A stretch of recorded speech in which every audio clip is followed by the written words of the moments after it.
Mrs. Bonifa. OK. Dans l'annexe 1 qui a été envoyée par la Commission à la page sur les conditions limites, les boundary conditions, et dans votre réponse 2, vous présentez les éléments réclamés par l'ACA sur lesquels vous n'avez pas cédé.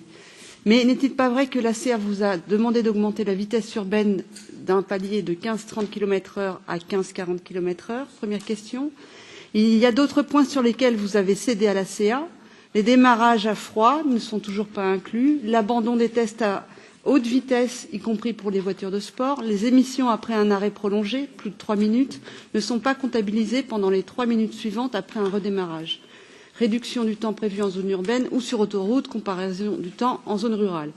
Donc, j'aimerais savoir quels ont été les éléments qui ont été introduits à la demande de l'industrie automobile et sur quelle justification, puisque vous l'avez indiqué, et c'est bien normal, il y a les experts qu'il faut à la Commission européenne.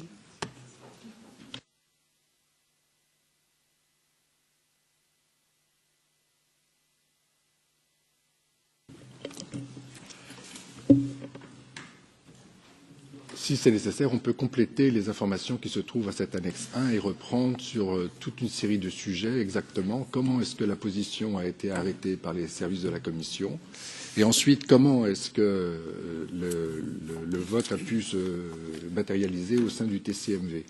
L'objectif, c'était toujours d'obtenir un accord majoritaire, un vote qualifié au sein du TCMV. L'objectif n'était pas de satisfaire un représentant industriel ou un autre représentant industriel. Si c'est nécessaire, on pourrait revenir sur chacune des informations que vous avez mentionnées pour pouvoir compléter quels ont été les raisonnements qui ont été suivis par les services de la Commission, quels ont été les critères qui ont été retenus, afin de trouver un accord majoritaire au sein du TCMV. Alors, au moins juste une réponse, peut-être au moins une, sur pourquoi vous changez le gap de vitesse. Un exemple technique, pourquoi vous retirez la proposition d'avoir les tests en haute vitesse? C'est deux réponses au moins, pour l'instant. Well, I actually wanted to refer to one of the cases you mentioned, not... Pas pour la haute vitesse, mais pour le démarrage à froid. C'est un des éléments manquants d'après ce que vous nous avez dit.